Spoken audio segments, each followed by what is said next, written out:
AP, AP क्या होता है? एपी उसी संख्या को कहते हैं जिसमें हर संख्या का अंतर बराबर हो, उसी को एपी कहते हैं। एपी का मतलब जो मानते हैं कि पाँच, जैसे हम देखिए यहाँ तीन संख्या बढ़ रहा है तो इसी का अंतर 6 9 अंतर बराबर होना चाहिए। जितना भी संख्या बढ़े उसका अंतर बराबर होगा वह एपी में होगा, अन्यथा नहीं होगा। एपी का देखिए संख्या दिया रहेगा, मानते हैं कि दे देगा 2 4 6 8 ऐसे कर देगा।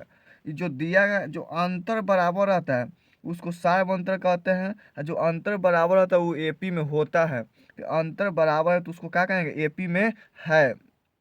जो दिया गया रहता है जो पहला है उसे पहला संख्या मानते हैं, पहला संख्या को ए से सूचित करते हैं, और सार्वंतर दी, सार्वंतर को दी से सूचित करते हैं। उसका कैसे ज्ञात करते हैं? दूसरा पद माइनस पहला पद।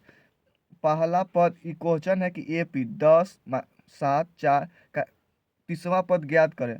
तो पहला पद ज्ञात करेंगे। पहला पद को ए से सूचित करते हैं तो क्या होगा? 10 हो जाएगा। जो पहले रहेगा वो ए का मान होगा। उसके बाद सार्वंतर ए1 होगा, ए2 होगा, ए3 होगा, बढ़ते बढ़ते आगे में दिया रहेगा। सार्वंतर, सार्वंतर को दी से सूचित करते हैं। इसका होता है दूसरा पद, दूसरा पद माइनस पहला पद। दूसरा पद इसमें है 7 तो 7 लिख दिया। अब माइनस पहला पद कितना है? 10 तो 7 में से 10 जाएगा तो कितना होगा? -3। सार्वंतर कितना आ गया? सार्वंतर दी 3 आ गया। सार्वंतर -3। अगर है कि तीसवां पद ज्ञात कीजिए। एन का मान दिया गया है, एन का मान कितना दिया गया है? 30। एनवा पद, तीसवां पद ज्ञात करने के लिए कह रहा है। तो फार्मूला होता है ए एन बराबर a plus n minus 1 into d. यहाँ ए एन का मान कितना दिया गया है? 30। अब बराबर ए का मान 10, अब प्लस एन का मान कितना है? 30 माइनस 1 इंटू डी का मान कितना है? -3।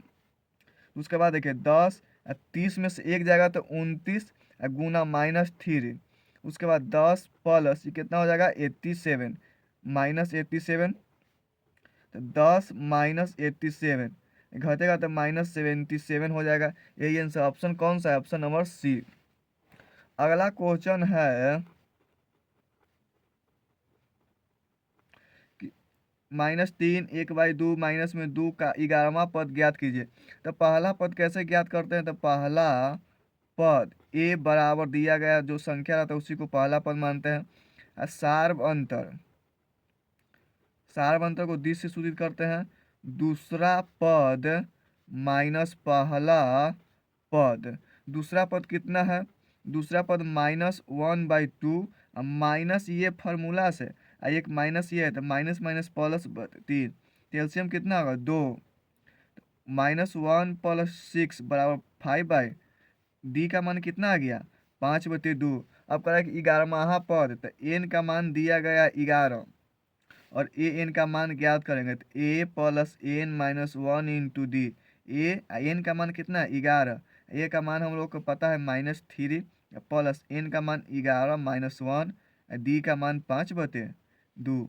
-3 11 में से एक जाएगा तो 10, अब बचता 5/2। ये कितना बार में? 5। तो -3 50 25, 25 में से 3 जाएगा तो कितना? 22। ये 11 का मान कितना आ गया? 22। आंसर ऑप्शन नंबर कौन सा होगा? बी।